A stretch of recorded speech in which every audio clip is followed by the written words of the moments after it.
The following is a Comfortably Zoned Radio Network production. We are back. Trending News Topics Radio, Comfortably Zoned Radio Network. One of the hosts is here. The other one is a bit tardy, so let me introduce me, Ralph Tycho, Comfortably Zoned Radio. I'm going to introduce Fred Wallin. How are you, sir? I'm okay. It's a beautiful day here in Southern California as we tape this show on Tuesday at about 4:03 p.m. Pacific Daylight Time. Lots happening in the world, and lots of things happening in the world that are hard to believe.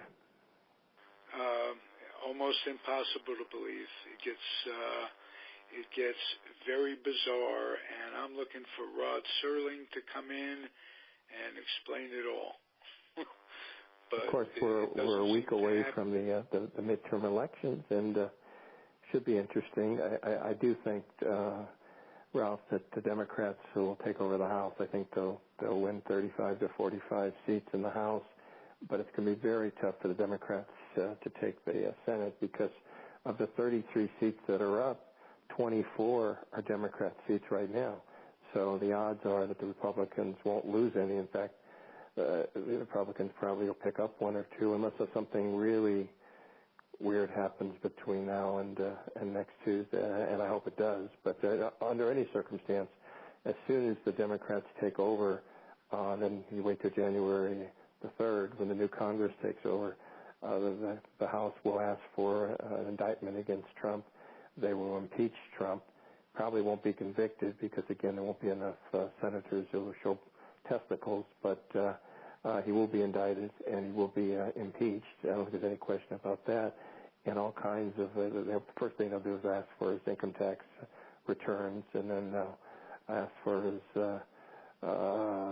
his business side, how much he has made since he's taken over. And the word emoluments plays a role here, where in the Constitution, the emoluments clause says that a president can't make money off his presidency, and I guarantee you that we'll find out that Donald J. Trump has made millions upon millions on his presidency. He doesn't even make the pretense of putting it in blind trust, as did Cheney under similar circumstances.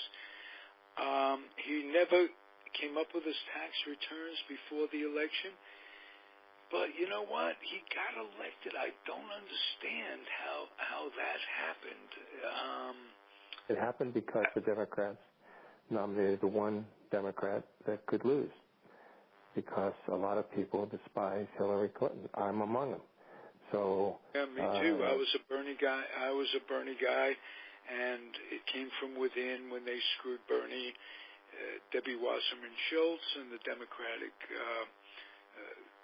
club of folks, and you have to include Obama in there and Hillary. You know, they decided that that Hillary was the best bet, and she wasn't. So there's just too much negativity about her. But almost any other Democrat would have defeated Trump, and we wouldn't be in this situation now. And it took a miraculous slew of things for him to become president, and it's going to take something like that to impeach and convict.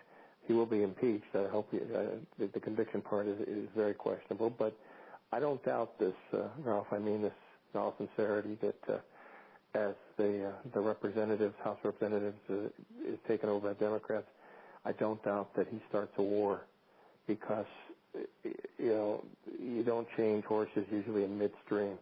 So he'll find. And he has said that. He says he's asked rhetorically, is the only way I can have a distraction is by catastrophe or indeed a war. I don't think it'll be a full-out war, but he'll cause something. Are we going to have to wait? Is there any possibility that Mueller comes up with something that, if treasonous, can't be denied by the Senate, impartial as they are. Do they have any why would they testicles? want to if they have Pence in the wings? But do they have any testicles whatsoever? Why would Republicans not want him out of there? Make no mistake, I think Pence is equally dangerous, but for other reasons. I wouldn't be celebrating him as the president, but at this point, Trump is so unstable that, like you say, he could start something that's catastrophic just to go out as the last great president. Well, again, I mean, he only cares about himself. He doesn't care about the country. He doesn't care about anybody else. If it was him and Ivanka, he'd give her up if it meant saving himself. And probably she's the closest thing to him. So, interesting, one of his former wives, I'm not sure if it's Ivana or if it's Maples, but one of them mentioned that he's got Mein Kampf. He always had Mein Kampf on his desk. Now, people are going to say, well, that's Hitler. You can't compare the two. And I said, yeah. Well, in 1930, Berlin, when Hitler took over, this is pre-Nazi. Probably didn't think that people would go to the gas chambers. It happens, and if people think we're any better than the Germans, they're insane. And of course, it could happen. The common denominator is coming down on the press. If you start to stifle what the free press has in store for you, then if we can't get the news that we can depend on, there's going to be some sort of revolution. I think it'll come to that. I see peaceful people angry. I see rabbis. Again, I mean, ironically, I read all the liberal progressive magazines, and Smithsonian came out yesterday. There's an article about a girl in Poland, just like Anne Frank. She had a diary, and I read the whole thing, and it makes you cry. I'm sure they'll make a movie out of it.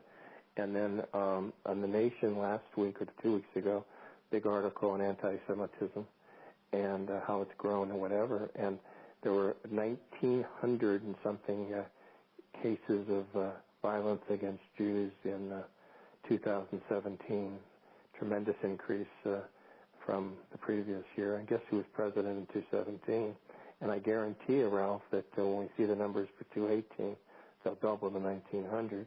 And you see people say, well, he doesn't hate Jews. His daughter married a Jew. Well, I'm sure Hitler's, and I've said this a million times, and I really mean this. I know it's true. Hitler's non-gay henchmen had a lot of Jewish girlfriends. That didn't mean that they weren't anti-Semitic. And Ivanka is Trump's first love, and if she fell in love with Kirshner, he didn't stop it, I guess, but that doesn't make him not. That doesn't prove he's not anti-Semitic. You see, because one thing I learned a long time ago, Ralph. I'm 8 years old or 7 years old. I'm at the Mayfair Market in Culver City, California, and this white guy is screaming at this black guy. And my mom was with me, of course, and we walk out, and she said to me, "You saw what happened in there?" And because the guy he didn't use the N-word, but he used another word that I had heard before for a negative pejorative for a black person. And I said, "Why did he call him that?" And he said, "Because this guy has a small mind, and he doesn't like certain people. And believe me, Fred, or son, whatever she called, Fredula, I guess that's what she called me. Believe me, Fredula, if he doesn't like black people, he doesn't like Jews. And just remember that always, and I have. And that's why my entire life, I've always, in college and all the way through, I fought for everybody's rights, because I know that if people don't like Mexicans, if people don't like Muslims, if people don't like black people, those same people most likely don't like Jews. So we have to stick together, Ralph, and under Trump it's becoming very, very difficult to not explode. Yeah, well, we have to remember that the common denominator in their hatred, and when I say they, I think that everybody, a lot of Gentiles are anti-Semitic on one level or another. but it's fear. And it's brought on by the church, basically. Organized religion, I'm not just blaming the church. All organized religion promotes hatred on one level or another, if nothing more than by a wink and a nod. You're not going to have some guy preaching that either the Jews are bad or the Christians are bad in a synagogue, but it's a wink and a nod. And, I think personally I'm a Jew. I'm a proud Jew. I'm a cultural Jew. But the religion, the organized religion of it, falls short of spirituality for me. So I can't totally blame Trump for the idea that this has been going on for a long time, but nobody exploits it like he does. It's well, you just said it. Like you said, the churches, the wink and the nod. That's Trump, the wink and the nod. When he goes out of a group and he says, I'm being nice today, aren't I? But he's not saying in Charlottesville that, we did say in Charlottesville that, hey, there are nice people on both sides. And, no, there weren't nice people. Right, there are good people on both sides. Meanwhile, a woman was run over and killed by these people. Yep. There are no good people on that side by any stretch of the imagination. And anyone who says that, or anyone who condones his way of thinking, is a pure out-and-out schmuck, by my estimation.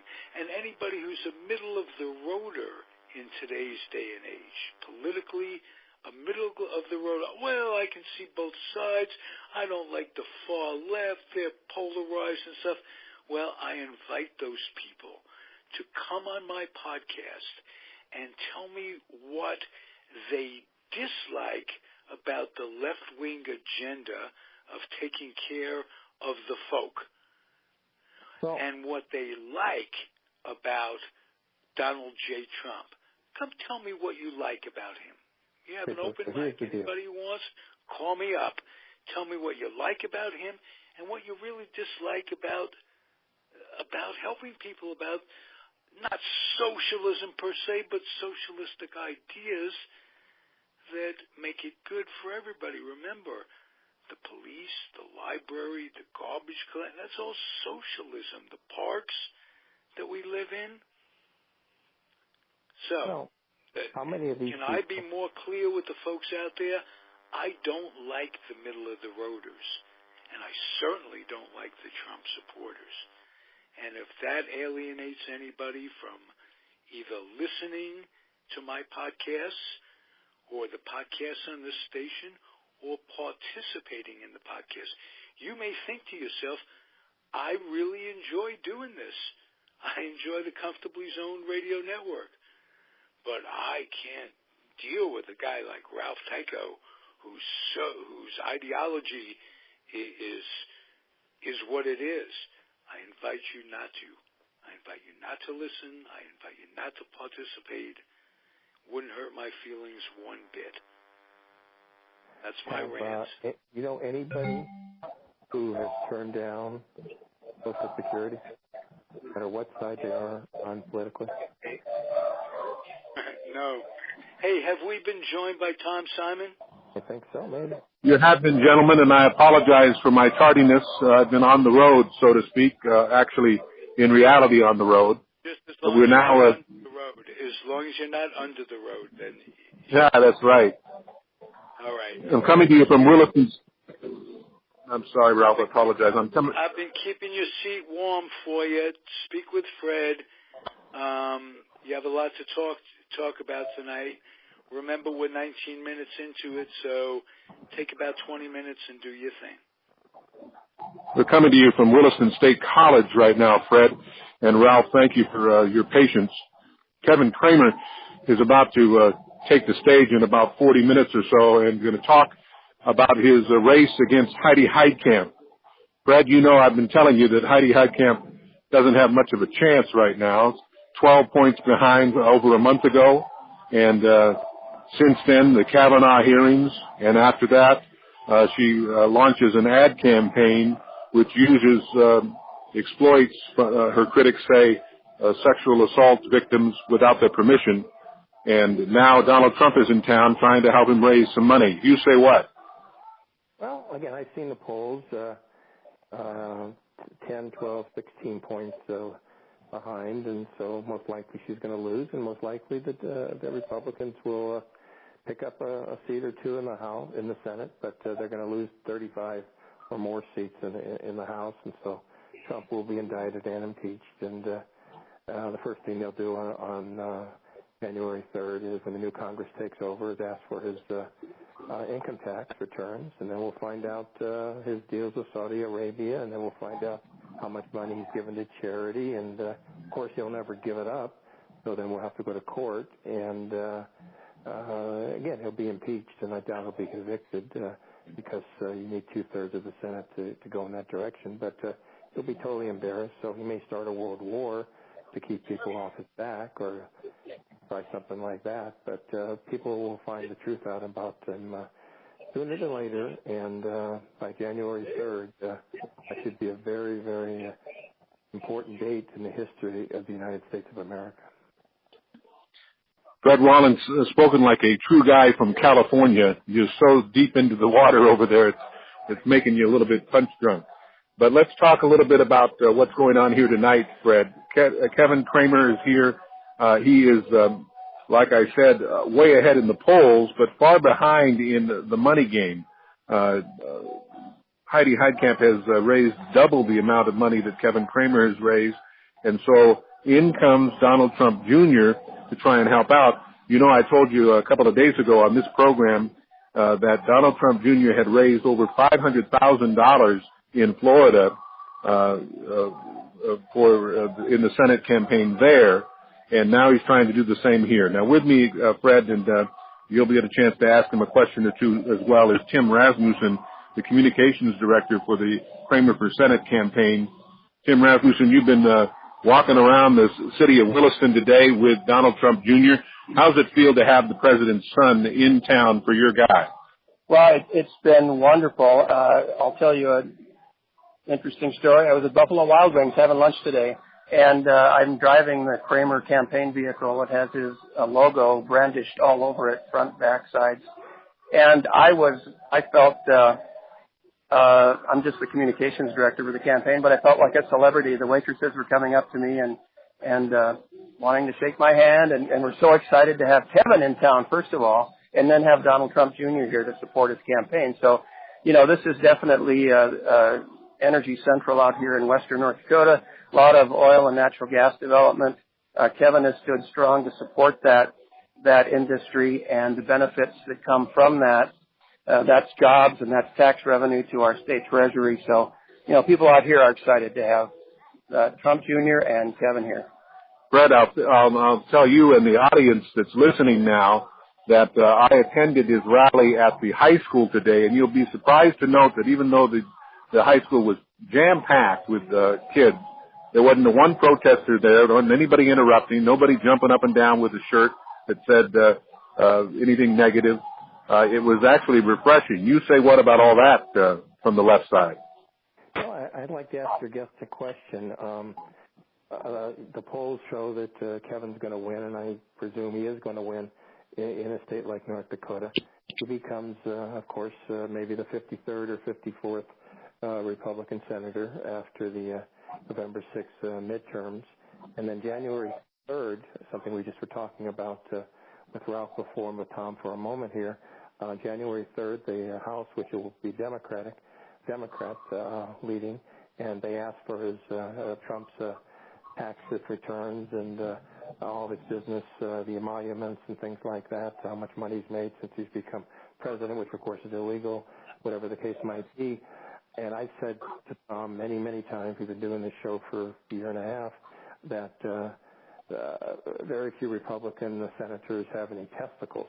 My question is, if you have it in writing, if you see the numbers, you see the numbers, he didn't give anything to charity. If you see the numbers that he's made millions emolument-wise, which is, of course, against the Constitution. And if you see this and that, would your candidate, Mr. Kramer, have the testicles to vote for impeachment, because he will be impeached by the House? Would he vote for impeachment if everything was in black and white, and or would he be like most of the Republican senators at this point who are afraid of Donald Trump? You know, we have to ask the candidate that. I am not going to speak for Kevin on that issue.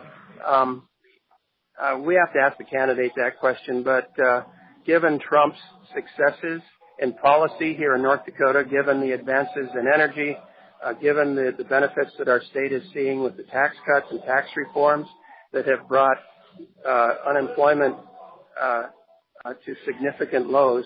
Here in North Dakota, we have a job problem, and the job problem is we don't have enough workers to find the jobs that are open.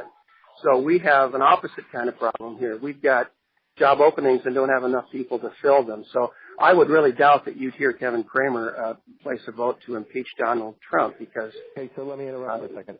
Trump has been so good for the state. Given that your state is doing very, very well indeed, but still, if we, in black and white, if it's proven, if it's shown that the president has been very dishonest and has made millions from, let's say, the Saudi Arabians having to stay at his hotels and things like that, millions upon millions, and he didn't pay taxes and this and that, and it's proven. I mean, it's shown black and white, so there's no question about did he cheat or whatever. So then you got to balance out how your state is doing versus the dishonesty in the White House. Don't you have to make a choice? Isn't that, I mean, to me, that's not a tough decision, is it? I mean, don't you have to think of the whole country, and don't you have to think of the fact that dishonesty would overrule anything that, I mean, as positive as North Dakota is right now, wouldn't dishonesty be more important than that to you, or not? Or okay, to you, because you're not going to answer for Mr. Kramer, but I'm just telling you, to me, if California was doing very well and I found out the president was a thief, I would still have to go against the president, even if it would hurt California. Well, Fred, you're asking a speculative question, and I'm not going to respond to speculation at this point. You know, the national media is all over themselves being excited about what Trump did or didn't do, and it's all speculation. And when that day comes when claims are proven or not proven, then we can have that conversation. But right now, I'm not going to speculate on that. Tim, I deal with that every day, Monday through Friday. Do you? Yeah. So, Fred, I'm going to let Tim go and we'll wrap things up. But, Tim, what do you expect to happen tonight now? At 7 o'clock Central Time, the folks take the stage. Tell us about what's going to happen tonight. Folks, you can still get out here. Williston State College, they're opening the doors in just a few minutes. Yeah, tonight at 7 o'clock, it will open up with a rally. This is a big-time, old-fashioned campaign rally, and Donald Trump Jr. is going to lead that rally in the supporters here that are in western North Dakota and probably eastern Montana as well. We're going to hear from Donald Trump Jr., we're going to hear from Kevin Kramer, we're going to hear from Kimberly Guilfoyle, who is the vice chairman of America Rising, and the three of those are going to rock this house, Tom. It's going to be fun tonight. Got a chance to interview Kimberly earlier. No wonder she's in television. Right, that's right. All right, Tim Rasmussen, thank you very much for your hospitality, and we look forward to the rally coming up a little bit later. We're going to carry it live on Trending Topics News Radio Live. We'll see you soon. Thank you very much. You bet. That's Tim Rasmussen, the communications director for the Kevin Kramer campaign, Fred, and they are excited. You can imagine, Fred, this town is 35,000 people. That's it. And the president's son has come to this town to help rally Kevin Kramer in western North Dakota. That's a big deal. Well, yeah. If you think Donald Trump Jr.'s got any brains, I guess it's a big deal.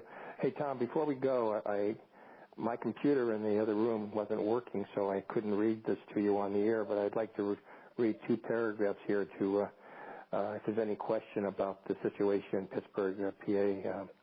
Rabbi Chuck Diamond wants President Donald Trump. This was written 2 days ago or 3 days ago. Rabbi Chuck Diamond wants President Donald Trump to hold off coming here until after the funerals for 11 of the one-time congregants murdered by a gunman in the most deadly of anti-Semitic violence in U.S. history. I would plead with the president to wait, said the former rabbi of Tree of Life Synagogue, the site of the mass shooting last Saturday.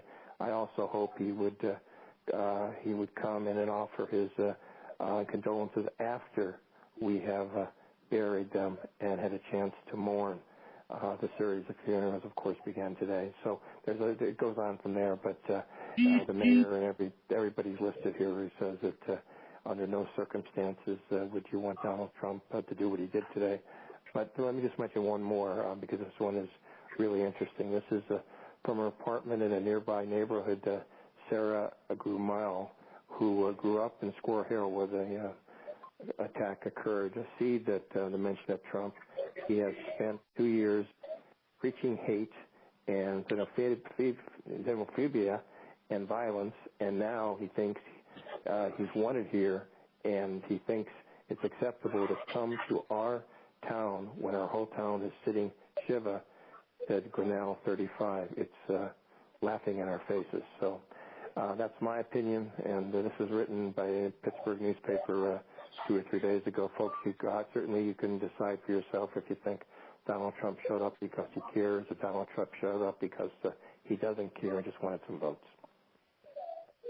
They're letting folks into the hall here, Fred. I would just say this to you and to those listening, and good to have you with us. I'm Tom Simon in Williston, North Dakota. He's Fred Wallin in Westlake Village, California, here on the Comfortably Zoned Radio Network. We're here each week on Tuesday at 6 p.m. Central Time, 5 p.m. Pacific Time. That's going to switch up a little bit with the change of times, and we'll let you know when that happens. But I would just say to you, Fred, that is one rabbi and one person, and they have a right to their opinion.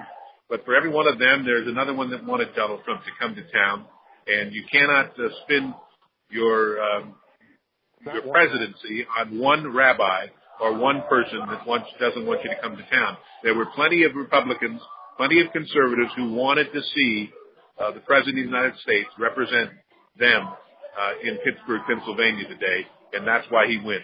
And I think it was a good deal that he did go. It was the rabbi who was there for 20 years at that synagogue, and I didn't go on with the mayor. I didn't go on with 6 or 7 other people in this article. But folks, if you believe that, that's fine. But if you think Donald Trump cares a lick about the 11 people that were murdered, it wouldn't matter if they were Jews or Muslims or. Yes, I do think he cares. He wouldn't care a lick. All he cares about is himself, and he's just trying to get some extra votes before November 6th. It's not going to work. He's going to lose the House. He will be impeached, and maybe he'll start a world war. But, folks, I've never lived. I've been in politics since I was a little kid because my mom and my grandmother have been in politics. I've never been in a situation where we had such a stupid guy leading the way, and not just a stupid guy, but a narcissist who only cares about himself. So we got a major problem. Trending Topics, News Radio Live on the Comfortably Zoned Radio Network. Thank you, Ralph. Thank you, Fred. We will see you next week, and we'll see you tomorrow on Facebook Live. The Kevin Kramer rally will be live at the top of the hour on Facebook Live right here on Trending Topics, News Radio Live. We'll talk with you soon, Fred. Hi, guys.